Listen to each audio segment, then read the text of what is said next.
ஸ்ரீமதே ராமானுஜாய நமஹ. சென்ற ஸ்ரீபாஷ்ய உபன்யாசத்திலே ஜிக்ஞாசாதிகரணம், ஸ்ரீபாஷ்யத்தினுடைய முதல் அதிகரணம், அதனுடைய பூர்வபக்ஷம் என்ன அப்படின்றதை பார்த்தோம். பூர்வபக்ஷம்னா என்னது? முதலிலே மேலெழுந்த வாரியாக ஒரு தோன்றுதல் ஏற்படும், ஒரு தோற்றம் ஏற்படும். அது சரியான அறிவாக இருக்காது. அதுதான் பூர்வபக்ஷம். அது ஏன் சரியல்ல, அது ஏன் தவறு அப்படின்னு பெரியோர்கள் நமக்கு காண்பித்து மேற்கொண்டு சரியான அர்த்தத்தை சொல்லுவார்கள். அந்த சரியான அர்த்தம் தான் சித்தாந்தம். போன உபன்யாசத்திலே முதல் அதிகரணத்தினுடைய பூர்வபக்ஷம் என்ன அப்படின்றதை பார்த்தோம். என்னது முதல் அதிகரணத்தினுடைய பூர்வபக்ஷம்?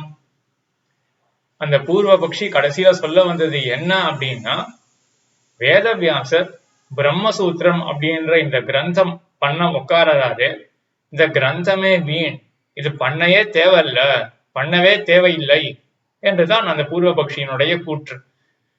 ஏன் இப்படி சொல்றான்? வேதவியாசர் பிரம்மசூத்திரத்துல என்ன பண்ண போறார்? பிரம்மத்தை பத்தின விசாரம் பண்ண போறார். வேதமானது பிரம்மத்தை சொல்லி இருக்கு, அந்த பிரம்மம் எத்தகையது, ஜகத்காரணம் எத்தகையது அப்படின்னு விசாரம் பண்றதுக்கு வரார் வேதவியாசர். வேதமானது பிரம்மத்தை பற்றி தெரிவிக்க வந்ததே அல்ல. ஏன்? வேதம் என்பது கட்டளையாகத்தான் இருக்கும், பிரம்மத்தை பற்றி சொல்றதுக்காக வேதம் வரலை. பின்ன ஜீவாத்மாக்களை குறித்து, புருஷர்களை குறித்து இப்படி நீ செய்ய வேண்டும், இப்படி நீ செய்யக்கூடாது என்று ஜீவாத்மாக்களை குறித்து கட்டளையிடறதுக்காக தான் வேதம் வந்தது அப்படின்னு அவன் சொன்னான். அதையே ஏன் சொன்னான்? ஏன் வேதமானது கட்டளையாகத்தான் இருக்கும் அப்படின்னு சொல்றான்னா, எல்லா பேச்சுமே சப்தம் அப்படின்ற அந்த பிரமாணம் இருக்கே, பேச்சுன்றது அதுவே வெறும் கட்டளையத்தான் குறிக்கும், கட்டளையாகத்தான் இருக்கும், செய்ய வேண்டும் என்பதைத்தான் குறிக்குமே ஒழிய இருக்கக்கூடிய ஒரு பொருள். அதான் ரெண்டு பதார்த்தம்னு பார்த்தோம், சித்த பதார்த்தம், காரிய பதார்த்தம். சித்த பதார்த்தம்னா என்னது? ஏற்கனவே இருக்கக்கூடிய பொருள், அது சித்த பதார்த்தம்.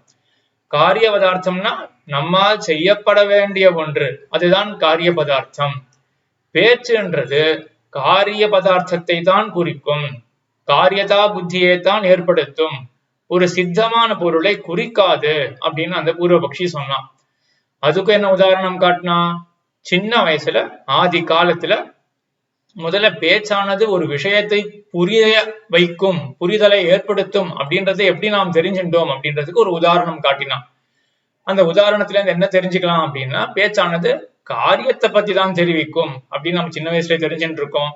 ஆகையினால பேச்சுன்றது கட்டளையாகத்தான் இருக்கும், வேதமாகிற பேச்சும் கட்டளையாகத்தான் இருக்கும், ஆகையினால் பிரம்மத்தை குறிக்காது அப்படின்னு இவ்வளவும் போன உபன்யாசத்திலே பார்த்த விஷயங்கள். இதுதான் பூர்வபக்ஷத்தினுடைய சாரம். இப்போ உடையவர் என்ன பண்ணணும்? சித்தாந்தத்துல வேதவியாசர் பண்றத எம்பெருமானார் உடையவர் விவரிக்க போறார். என்ன விவரிக்க போறார் எம்பெருமானார்? இந்த கிரந்தமானது ஆரம்பிக்க தகுந்ததே, இந்த வேதாந்த சூத்திரம், பிரம்மசூத்திரம் அப்படின்ற கிரந்தம் வேதவியாசர் செய்ய தகுந்ததுதான். என்ன கிரந்தம் இது? பிரம்மத்தை பற்றின விசாரம். பிரம்மத்தை விசாரம் பண்ணலாமா? வேதத்துக்கு முதல்ல பிரம்மத்திலே நோக்கு இருக்கா, அதுல தாத்பரியம் இருக்கா? தாத்பரியம்னா நோக்குன்னு அர்த்தம். ஒருத்தர் நீ அங்க போ அப்படின்னு ஒருத்தர் கோவத்தோட சொல்றாரு அப்படின்னு என்ன அர்த்தம்? அவர் போன்னு சொன்னா கூட அவர் தாத்பரியம் என்ன, அங்க போகாத அப்படின்னு, அப்படின்றதுதான் தாத்பரியம் அப்படின்னு சொல்றோம் இல்லையா? அவர் என்ன சொல்ல வர்றார், அவர் நோக்கம் என்ன அப்படின்றதுதான் தாத்பரியம், நோக்கம் அப்படின்றதுதான் தாத்பரியம். வேதத்துக்கு பிரம்மத்துல முதல்ல தாத்பரியம் இருக்கா? தாத்பரியம் இருந்ததுன்னா அதுக்கப்புறம் பிரம்மம் எப்படிப்பட்டது அதெல்லாம் விசாரிக்கலாம். வேதமானது வெறும் செய்யக்கூடிய ஒரு காரியத்தை தானே சொல்ல போறது, பிரம்மத்தையே சொல்லாதே அப்படின்னு கேள்வி வர, இப்ப பிரம்மத்திலே நோக்கு இருக்கு அப்படின்றதுதான் முதல்ல ஸ்தாபிக்கணும் எம்பெருமானார். இப்ப என்ன பண்ணணும்? பிரம்மத்திலே வேதத்துக்கு நோக்கு இருக்கு. ஏன்? அவன் பூர்வபக்ஷி போன வழியிலே தான் வரணும். அவன் என்ன பண்ணான்? பேச்சு அப்படின்றதே கட்டளையாகத்தான் இருக்கும், வெறும் காரியத்தை தான் தெரிவிக்கும். வேதமாகிற பேச்சும் அந்த சப்த பிரமாணமும் வேதமாகிற சப்தங்களும் அதுவும் ஒரு கட்டளையத்தான் தெரிவிக்கும், ஒரு காரியத்தை தான் தெரிவிக்குமே ஒழிய சித்த பதார்த்தமான பிரம்மத்தை தெரிவிக்காது அப்படின்னு அவன் என்ன பண்ணா? பேச்சுன்ற அடிப்படை எடுத்துட்டு வேதமும் ஒரு பேச்சு அப்படின்னு அவன் போனான் இல்லையா? எம்பெருமானாரும் அதே ரீதியில தான் போயாகணும். பேச்சுன்றது வெறும் காரியத்தை தான் தெரிவிக்கும் அப்படின்னு கிடையாது, அது சித்த பொருளையும் தெரிவிக்கும். ஆகையினால வேதமாகிற சப்தம், வேதமாகிற பேச்சும் சித்தமான ஏற்கவே இருக்கக்கூடிய பிரம்மத்தை தெரிவிக்கும். ஆகையினால் பிரம்ம விசாரம் பண்ணலாம் அப்படின்னுதான் எம்பெருமானார் போகக்கூடிய பாட்டை. அதுதான் ரீதியாக இருக்கும். சரி, இப்ப எம்பெருமானார் என்ன பண்ணணும்? எல்லா பேச்சும் வெறும் காரியத்தை மட்டும் குறிக்கும் அப்படின்னு பூர்வபக்ஷி சொன்னீங்க. பூர்வபக்ஷியை நீ சொன்னது தவறு. பேச்சானது சில பேச்சுக்களானவை, சில சப்தங்களானவை சித்த பொருள்கள் அத்தையும் குறிக்கும். இதையும் எப்படி தெரிஞ்சுக்கிறோம்? நம்ம சின்ன வயசுல அதே உதாரணம் தான் நம்மள எடுத்துக்கணும். ஏன்னா சின்ன வயசுலதான் நம்ம பேச்சுன்றது அர்த்தவனுக்கு புரிய வைக்கக்கூடிய ஒரு கருவி அப்படின்றது சின்ன வயசுல ஆதியில கத்துன்றதானே நம்ம பேசவே ஆரம்பிச்சிருக்கோம். ஆகையினால சின்ன வயசுக்கு மறுபடியும் போனோம். நம்ம எப்படி கிரகிச்சிருப்போம் பேச்சை, எப்படி நம்ம கிரகிச்சிருப்போம் அப்படின்னா, எப்படி ஆனால் பேச்சானது ஒரு காரியத்தை தெரிவிக்கும் அப்படின்னு கிரகிச்சோமோ, அதே போல பேச்சானது ஒரு சித்த பொருளையும் தெரிவிக்கும் அப்படின்னு நாம் கிரகிச்சிருக்கோம் அப்படின்றதுக்கு உடையவர் 3 உதாரணம் காண்பிக்க போறார். முதல் உதாரணத்தை பார்ப்போம். ஒரு தகப்பனார் இருக்க, அந்த தகப்பனாருக்கு ஒரு குழந்தை இருக்கு. அந்த குழந்தைக்கு ஓரளவுக்கு வயசாயிருக்கு. சுத்து வட்டத்தெல்லாம் பார்த்து அதுக்கு புரிஞ்சுக்கக்கூடிய வயசு, அந்த சாமர்த்தியம் இருக்கு அந்த குழந்தைக்கு. அந்த குழந்தைய அழைச்சிட்டு அவர் மருத்துவமனைக்கு போறார், ஹாஸ்பிட்டலுக்கு போறார். அங்க தன்னுடைய மனைவியானவள் பிரசவத்தை எதிர்பார்த்து கொண்டு இருக்கின்றாள். இவர் சரி நமக்கு 2வது குழந்தை பிறக்க போறது அப்படின்றது இப்போ அந்த முதல் குழந்தைக்கு இந்த விஷயங்கள் எல்லாம் தெரியும். அந்த செய்கைனாலேயோ மற்றவர்களுடைய அந்த ஆர்ப்பாட்டத்தினாலேயோ இதெல்லாமே தெரிய வந்திருக்கிறதுக்கு. அம்மாவுடைய வயத்தை கர்ப்பம் தரிச்சிருக்கா, பெருசா இருக்கு அப்படின்றதெல்லாம் பாக்குறது ஒரு மாதிரி ஏதோ புரியல அந்த குழந்தைக்கு. ஆகையினால இப்படிதான் நிலை இருக்கு. இவர் இந்த தகப்பனார் என்ன பண்றாருன்னா, அந்த தன்னுடைய மூத்த குழந்தைய ஆச்சுட்டு இதுக்கு வர்றார், ஹாஸ்பிட்டலுக்கு வர்றார்.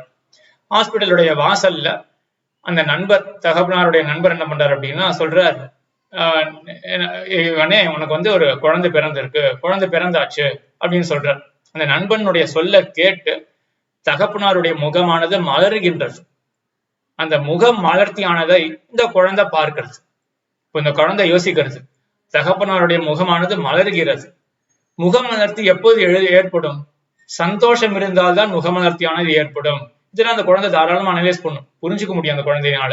நான் எப்போ நல்லா வாய் விட்டு சிரிப்பேன், ஒரு புன்முறுவெல்லாம் நான் எப்போ பூப்பேன், எனக்கு மகிழ்ச்சி இருந்தாதான் நான் புன்முறுவலை பூப்பேன் அப்படின்றது குழந்தை கிரகிக்காதானே? கண்டிப்பா கிரகிக்கும். அப்போ இது குழந்தை என்ன பண்றதுன்னா தகப்பனுடைய அந்த புன்முறுவலை பார்க்கறது, முகமலர்த்திய பார்க்கறது, அது தெரியறது. இப்போ சந்தோஷம் ஏற்பட்டிருக்கு. சந்தோஷம் ஏற்பட்டிருக்கனால ஏதோ ஒண்ணு தெரிஞ்சாதான் சந்தோஷம் ஏற்பட முடியும். ஏதோ தெரிஞ்சுட்டு இருக்க, அதனாலதான் சந்தோஷம் இவருக்கு ஏற்பட்டிருக்கு, தகப்பனா இருக்கு.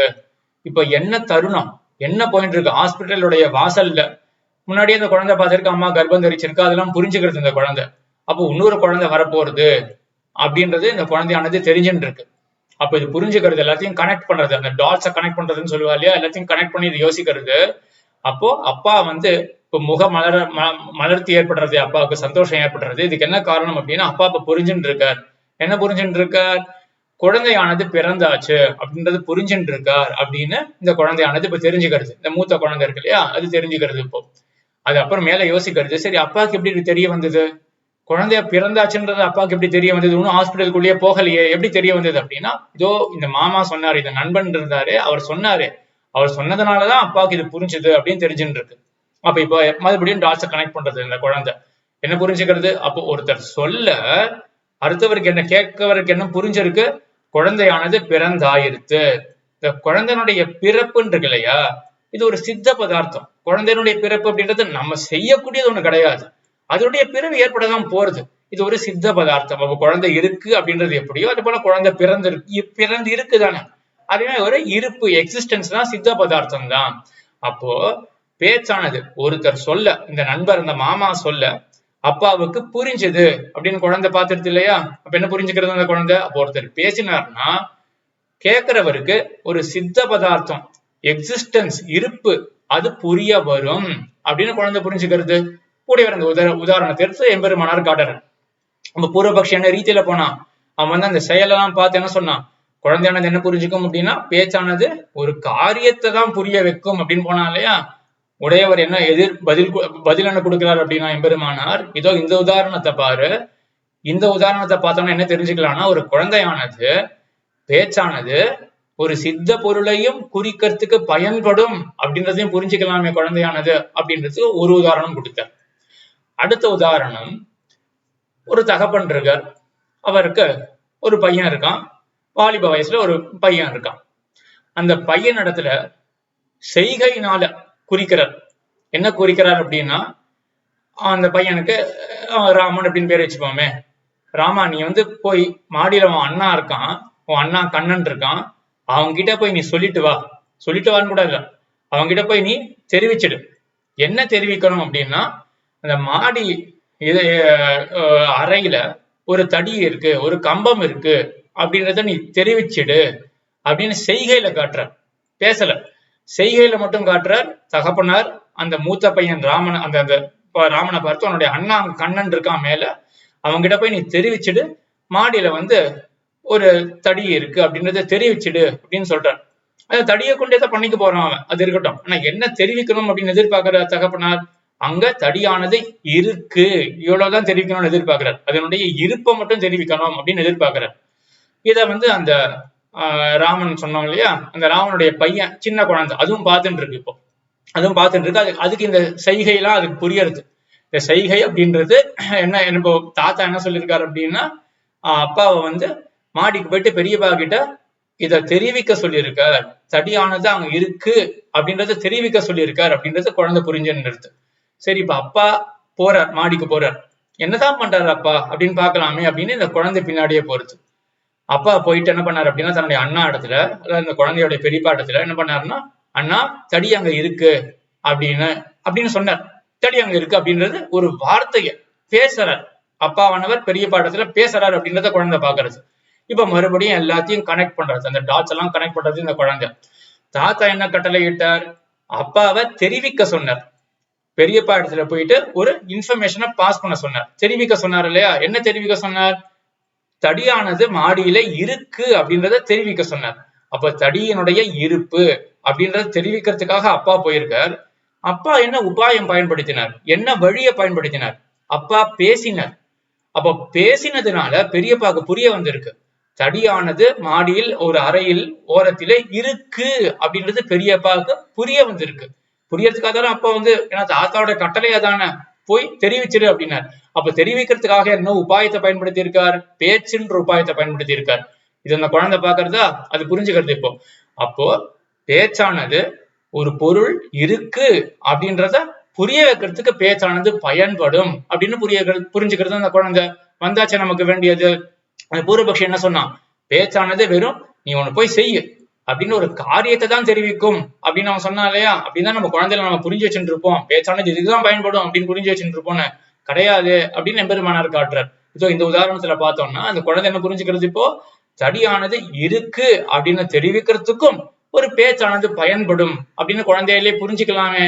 ஆக சித்த பதார்த்தத்தையும் பேச்சானது காட்டும் அப்படின்றது குழந்தை பருவத்திலே நாம் தெரிஞ்சுக்கலாம் அப்படின்றது இரண்டாவது உதாரணமாக எம்பெருமானார் காட்டினர். மூன்றாவது உதாரணம் இந்த லோகத்துல ரொம்ப பிரசித்தமான உதாரணம். இதுதான் எம்பெருமானாருடைய மற்ற ரெண்டு உதாரணம் கூட தார்க்கிகர் சொல்ற ஒரு உதாரணம், அத்வைத்திகள் சொல்லக்கூடிய ஒரு உதாரணம். மூன்றாவது இந்த உதாரணம் ஸ்ரீபாஷ்யத்துல இதுதான் எம்பெருமானார் தாமே காட்டக்கூடிய ஒரு உதாரணமாக இருக்கின்றது. என்ன உதாரணம் என்றால், சிறு வயசுல தாயாரானவள் தன்னுடைய குழந்தைக்கு சொல்லி கொடுக்கிறார். ஒவ்வொரு பொருளை சுட்டி கையால அந்த பொருளை காட்டுவாகும். இதுல வந்து ஒரு பானை இருக்குன்னா அதோ பாரு அது பானை, அது பானை அப்படின்னு கையால அந்த பானை அப்படின்ற பொருளை காட்டுவா. பானை அப்படின்ற வார்த்தைய பயன்படுத்துவா. இத 100 தடவை பண்ணுவா.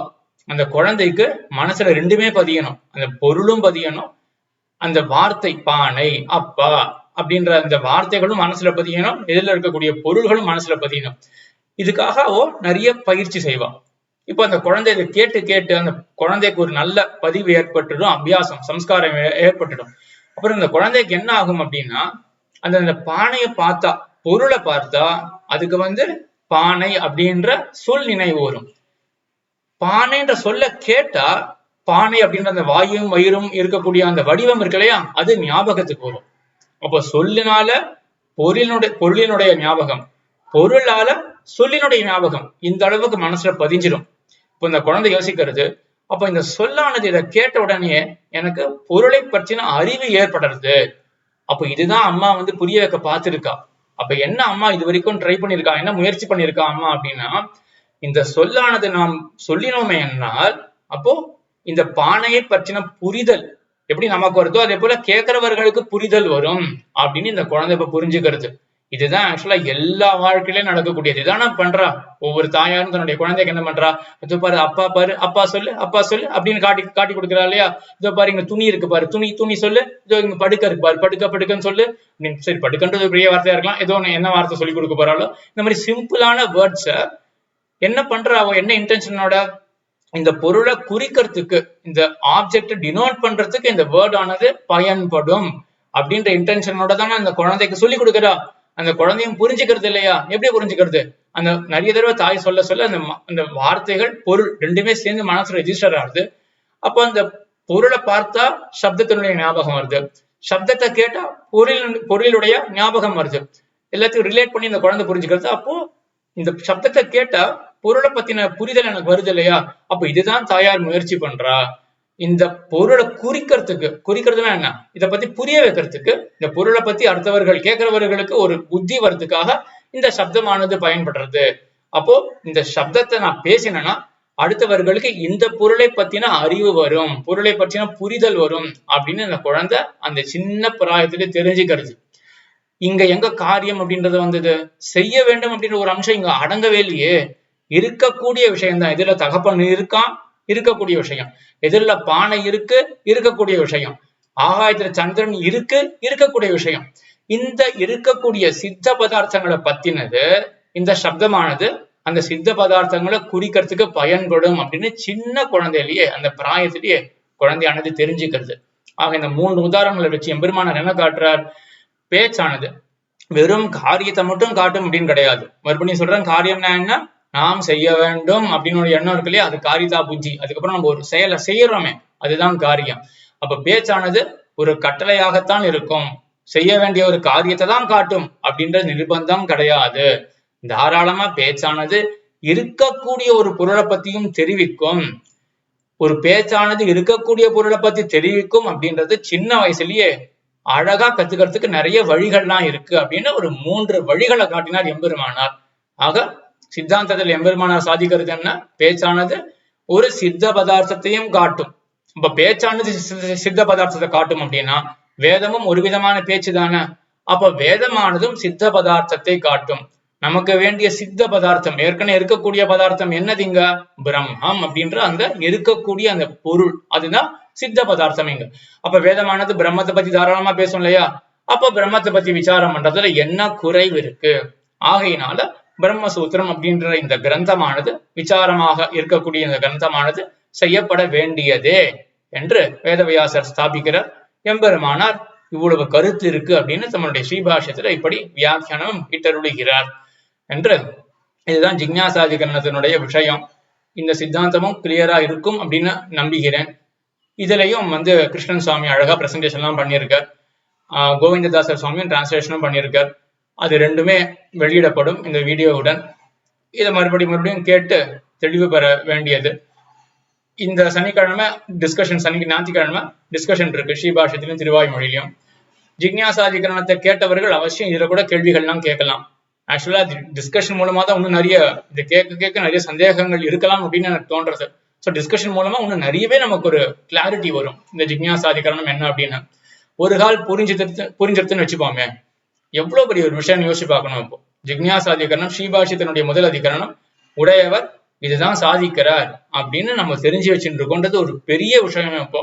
ஸோ இதுல கொஞ்சம் எஃபர்ட் போட்டு எப்படியாவது தெரிஞ்சு வச்சுட்ட பிறகு கொஞ்சம் டிஸ்கஷனுக்குலாம் மனசுல நல்லா தேக்கி வச்சுட்டு, எக்ஸாம் பத்தி யாரும் பயப்பட வேண்டாம். ஆக்சுவலா எக்ஸாம் நல்ல ஒரு வழி, அது மனசுல நல்லா விஷயங்கள்லாம் பதியணும் அப்படின்றதுக்காக ஒரு வழி. அது அந்த எக்ஸாம் ரிசல்ட்ஸ்லாம் எதுவும் டிஸ்க்ளோஸ்லாம் எதுவுமே பண்ண போகிறது கிடையாது. இன்னொன்னு எக்ஸாம்ல 2 ரிசல்ட் தான். இன்னும் கொஞ்சம் அதிகமா படிக்கணும், அடுத்தது படிக்கலாம், இவ்வளவுதான் ரிசல்ட். கிரேடிங்லாம் ஒண்ணுமே கிடையாது. இந்த பாஸ் ஃபெயில் கூட கிடையாது. இந்த நாமன்கிளேச்சர் இல்லையா, பாஸ் ஃபெயில்னு கிடையாது. என்ன நாமன்கிளேச்சர் அப்படின்னா, ரிசல்ட்டுக்கு இன்னும் கொஞ்சம் படிக்கலாமே, இது இன்னும் கொஞ்சம் முயற்சி பண்ணலாமே அப்படின்னு ஒரு ரிசல்ட், சரி அடுத்ததுக்கு போகலாமே அப்படின்னு ஒரு ரிசல்ட். இப்படிதான் ரிசல்ட் எப்படியோ, வேற எந்த கிரேடிங் சிஸ்டமோ இது மற்ற யாருக்கும் தெரியும் போறது கிடையாது. எக்ஸாம் சிம்பிளா தான் இருக்க போறது. என்ன எக்ஸாம் என்ன பண்ணோம்னா ஹெல்ப்ஃபுல்லா இருக்கும், நமக்கு ஒரு 10 தடவை பார்க்கறதுக்கு ஹெல்ப்ஃபுல்லா இருக்கும். இப்போ அநேகமா நம்ம ஸ்ரீபாஷ்யத்தினுடைய ஸ்ட்ரக்சர்லாம் நிறைய பேருக்கு மனசுல ஏற்கனவே பதிஞ்சிருக்கும். என்ன 4 அத்தியாயத்தை உடையவர் என்ன சொல்ல வர்றார் அப்படின்றதெல்லாம் மனசுல பதிஞ்சிருக்கும். இதே மாதிரிதான் இப்ப ஜிக்ஞாசாதிகரணனுடைய அர்த்தமும் மனசுல அதிகமா பதிஞ்சிடலாம்.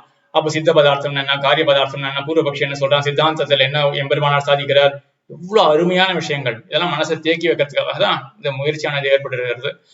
அதனால இதை பயன்படுத்தி இந்த ஞாயிற்றுக்கிழமை டிஸ்கஷன்ல கூட கலந்துக்கலாம். கலந்துக்கிறவர்கள் அந்த வாட்ஸ்அப் குரூப்ல சேர்ந்து ஃபார்ம் அவங்க இருக்கு, அதுல வரப்போறோம் அப்படின்ற அந்த ஒப்புதல் தெரிவிச்சாச்சுன்னா அது வச்சு நான் பிளான் பண்ணிப்பேன். ஏன்னா ஒரு யாரெல்லாம் அந்த ரெஜிஸ்டர் பண்றாலோ அவளுக்கு மட்டுமே தான் இன்வைட் போடலாம் அப்படின்னு மனசு வச்சுட்டு இருக்கேன்.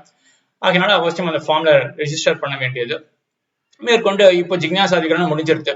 இதோட ஸ்ரீபாஷ்யம் ஒரு நிக்கட்டும். இதோட அடுத்த டிஸ்கஷன் வர போறது. அது முடிஞ்ச பிறகு அடுத்த வாரத்துல இருந்து கொஞ்சம் திருவாய்மொழி மறுபடியும் கொஞ்சம் பார்க்க ஆரம்பிக்கலாம். அப்படி இந்த மாதிரி ஒரு சைக்கிள்ல கொஞ்சம் ஸ்ரீபாஷ்யம் கொஞ்சம் திருவாய்மொழி அப்படின்னு ரெண்டுத்தையும் சேர்ந்தே பார்த்துட்டு சேர்ந்த எஃபர்ட் ரெண்டுத்திலையும் போட்டு நல்ல ஒரு ஞானத்தை ரெண்டு சாஸ்திரத்திலையும், சம்ஸ்கிருத சாஸ்திரம், திராவிட சாஸ்திரம், சம்ஸ்கிருத வேதம், திராவிட வேதம் ரெண்டுத்திலையும் ஒரு நல்ல நாலேஜ், ஒரு அறிவு, சிறந்த அறிவு பெறலாம் அப்படின்னு எம்பெருமானார் திருவடிகளை பிரார்த்தித்து நிற்போம். ஆழ்வார் திருவடிகளே சரணம், எம்பெருமானார் திருவடிகளே சரணம், ஜீயர் திருவடிகளே சரணம்.